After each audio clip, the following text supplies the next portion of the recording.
Radio Karoual, le journal, présentation Fatmata Diko.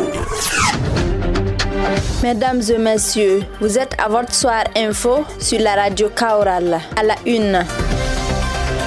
Journée porte ouverte pour le centre d'éducation de base non formelle CBNF de Dori. Ce matin, on découvre ses potentialités dans ce journal. Le FESPACO bat son plein. Dans le lot des activités, il y a des inaugurations comme l'espace Pays en Lumière. Nous le découvrons dans cette édition. C'était le sommaire de ce journal. Bonsoir et merci d'être là en ce mercredi soir.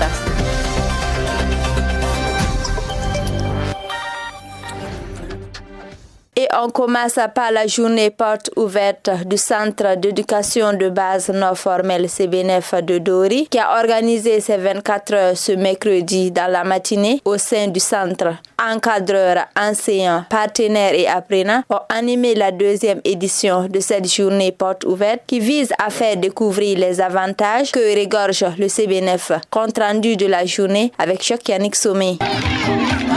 10 heures, la cour du centre d'éducation de base non formelle CBNF de Dori est remplie de monde. Apprenants, enseignants, encadreurs, mais aussi partenaires suivent le déroulement de la journée porte ouverte du centre. Entre discours, sketch, défilés et visites des productions, la directrice Aïssatou Sissé décline les matières enseignées. Dans le centre, nous faisons l'alpha pour les apprenants. Et nous avons des métiers aussi, comme la coupe-couture, la mécanique et l'électricité bâtiment. Ouvert depuis 2019, le CBNF compte cette année 370 apprenants issus des hôtes et personnes déplacées, internes et même réfugiés. Oumou Diko est dans sa deuxième année de coupe-couture. Vraiment, ça se passe bien. On nous aide à bien comprendre. On nous aide à couper et à coudre en même temps. Et en plus de ça, on nous forme en d'autres matières encore. On fait le perlage, la saponification. Vraiment, je compte me battre pour pouvoir moi-même avoir mon atelier. Et pour y arriver, il faut réussir l'examen de fin de formation selon la directrice. Les apprenants peuvent attendre plus tard 2 ans à un certificat et puis plus long à une insertion sociale. C'est-à-dire ce qu'ils ont appris ici, qui va les permettre en tout cas d'être un homme de demain. Les invités du jour ont pu visiter les résultats du savoir-faire des apprenants en électricité solaire, en coupe-couture, mais aussi en perlage. Satisfait est le directeur provincial en charge de l'éducation du CENO, Amadoum Bourema Diko. Au-delà de l'appui pédagogique, certaines actions vont être menées. En dehors de l'encadrement, nous pouvions vraiment aller vers les partenaires pour aussi soumettre un certain nombre de doléances, disons faire des plaidoyers pour pouvoir accompagner le centre. Car vous savez, qui dit apprentissage des métiers, dit un certain nombre de moyens matériels qu'il faut mobiliser en dehors des humains. Il faut mobiliser un certain nombre de matériels pour pouvoir en tout cas réussir. Deuxième du genre, les 24 heures du CBNF visent à promouvoir le savoir-faire des apprenants et à donner plus de visibilité aux actions menées dans ce centre. Pour plus d'efficacité, la directrice lance un appel aux partenaires pour un accompagnement continu, mais aussi aux parents qui doivent laisser leurs enfants déscolarisés rejoindre le CBNF. D'une découverte à une autre, nous plongeons dans les difficultés de restauration des étudiants du centre universitaire de Dori. En effet, la restauration reste un défi majeur pour les étudiants de ce centre. Malgré le changement de prestataire, la situation reste préoccupante. Comment les étudiants vivent-ils ces difficultés et quelles solutions envisagent-ils? Élément de réponse dans ce reportage de Ismaël Konfé. Manger à sa faim et dans de bonnes conditions est l'une des conditions préalables pour une réussite académique. Pourtant, à Dori, malgré les efforts des autorités, il reste beaucoup à parfaire. Issoufa Hamma Diallo. Côté restauration, les menus, c'est pas tous les menus qui sont à la hauteur. La quantité et la qualité. Il y a des moments vraiment ça manque. Nous avons vraiment le manque d'un local approprié vraiment pour permettre à ces étudiants de s'asseoir aisément et puis pouvoir manger. Parce que la plupart du temps, ils sont obligés de manger sous le soleil. Le cadre même de la restauration pose problème. Le manque de réfectoire oblige certains à manger dehors ou dans les salles de classe. Karim Sawadogo. Pour valider les tickets, souvent il n'y a pas réseau. En plus de cela, l'espace réservé pour la ration, on voit que c'est un peu restreint. Souvent on voit que les étudiants rentrent dans les grandes salles de composition pour manger. Face à cette situation, les étudiants interpellent les autorités et appellent à des mesures urgentes pour améliorer leurs conditions de restauration. Issoufa Hamma Diallo. Vraiment, nous faisons un appel solennel vraiment à l'endroit des autorités, que ce soit locales ou administratives, vraiment de grouiller, nous trouver un endroit vraiment idéal pour permettre à ces étudiants vraiment de s'asseoir et puis manger, avoir leur petite pause de même si c'est 5 minutes pouvoir manger et puis voilà, rejoindre les classes. Consciente du problème, les autorités assurent qu'une solution est en cours. Le chargé de mission, Dr Sadou Tao, affirme que des actions sont prévues pour améliorer la situation, notamment la construction des locaux propres au centre. Et les étudiants se plaignent aussi souvent qu'il n'y a pas de réfectoire. Pour le moment, nous sommes en location à la salle polyvalente. On pouvait faire le repas en ville, mais en ville, ça n'arrange pas les étudiants parce que quitter la salle polyvalente pour repartir jusqu'en ville aussi, c'est une autre difficulté. C'est pourquoi nous essayons de nous débrouiller au niveau de la salle polyvalente. Et d'ici là, la construction du centre universitaire va commencer et nous espérons que dans un délai acceptable, les étudiants auront un réfectoire et pourront manger dans les conditions. En attendant des changements concrets, les étudiants du centre universitaire de Dori continuent de faire face à ces défis quotidiens, espérant que leurs voix seront entendues et suivies d'effet.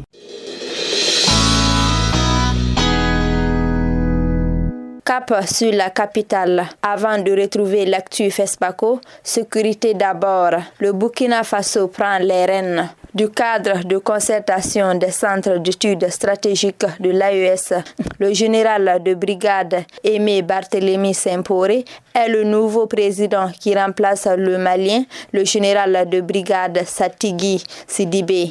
La cérémonie s'est tenue ce mercredi 26 février 2025 à Ouagadougou. On écoute le général Aimé Semporé à l'issue de la cérémonie avec nos confrères de Faso 7. Le CNES a joué un très grand rôle dans l'écriture de la politique de sécurité nationale, également joué un rôle dans l'écriture de la stratégie nationale de lutte contre le terrorisme. Au-delà donc de ces deux grands documents qui ont été produits, le CNES a également été un acteur dans la suite des réformes. Mais globalement, cette nouvelle structure qui a été créée en 2020 s'est mise dans un processus de construction de son expertise. Donc nous avons en 2022 lancé près d'une vingtaine d'études socles, en 2023 également près d'une vingtaine d'études socles. Aujourd'hui, le CNES dispose d'une base de données très importante sur la base desquelles il construit ce que nous appelons donc les notes d'analyse, les notes à l'attention à la fois des autorités, à l'attention des administrations. Nous avons aussi un grand rôle dans la formation. Ça fait partie de nos missions et pour ce faire, nous avons élaboré des modules de formation sur les référentiels de la sécurité nationale, sur le leadership stratégique, sur des masters qui vont venir plus tard, sur les études stratégiques en ce qui concerne la paix, la promotion de la sécurité, etc. Donc c'est dire que le CNES, durant ces 5 premières années, a non seulement été un acteur dans le domaine opérationnel, avec donc la contribution importante dans les documents, des référentiels de la sécurité nationale, mais aussi un acteur qui a construit une solide expertise. Aujourd'hui, c'est un outil qui est vraiment disponible pour appuyer les administrations, pour contribuer efficacement à la lutte contre le terrorisme, mais aussi pour construire un certain nombre de grands projets que nous avons inscrits dans notre plan stratégique, notamment l'écriture de l'histoire militaire, qui est un enjeu mondial à l'heure actuelle, les enjeux mémoriels. Pour la page FESPACO, on s'intéresse à la décoration de l'avenue Monseigneur Thévenoud. La commune de Ouagadougou a procédé ce 25 février 2025 à l'inauguration de l'espace Pays en Lumière, dressé sur l'avenue Monseigneur Thévenoud, non loin de la place des cinéastes, en présence du parrain, le président de la délégation spéciale de Ouagadougou. L'essentiel avec Diakondi Tendanou. Depuis le dimanche, l'avenue Monseigneur Thévenoud devenu connaît un nouveau visage. À l'occasion du FESPACO 2025, les innovations pleuvent et parmi celles-ci figure l'espace, pays en lumière. L'initiative est de Aïssa Junior Ouedraogo, qui est salué par le président de la délégation spéciale de Ouagadougou, parrain de la cérémonie, Maurice Konaté. Pour sa part, le projet est innovateur et les décorations font de l'espace un endroit attractif et touristique, une chose qui contribue non seulement à mettre en lumière les potentialités culturelles et touristiques des pays, mais aussi à embellir la commune et renforcer les sites d'animation pendant les FESPACO. Les décors présentent les parapluies de couleur verte, blanche et noire ont une signification. Et selon l'initiatrice Aïssa Junior, le blanc symbolise la paix, le vert marque l'espoir d'un avenir radieux et le noir pour refléter le deuil que le Burkina traverse en hommage avec à tous les illustres disparus dans tous les domaines, tant dans le cinéma que dans les sports, la sécurité, la défense, la politique, etc. Les guirlandes jaunes qui pendent sous les parapluies symbolisent la richesse du sous-sol burkinabé. L'avenir change de visage et permet aux festivaliers de faire toujours un tour quand l'occasion le permet.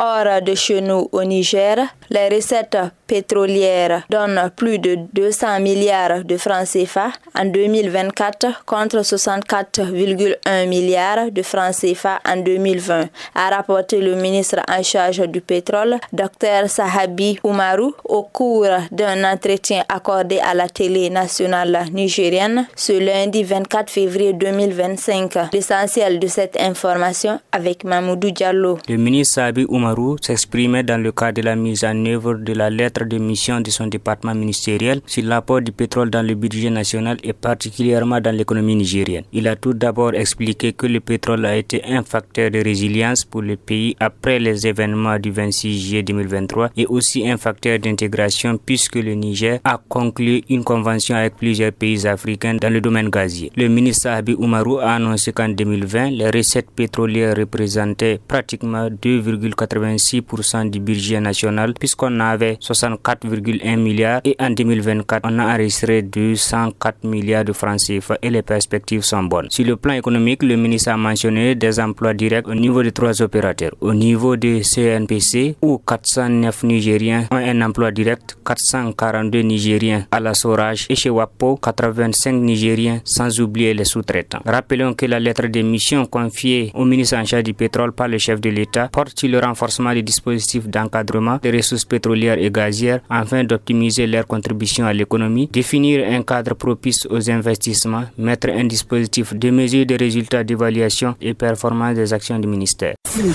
basket, handball, judo, cyclisme, le sport.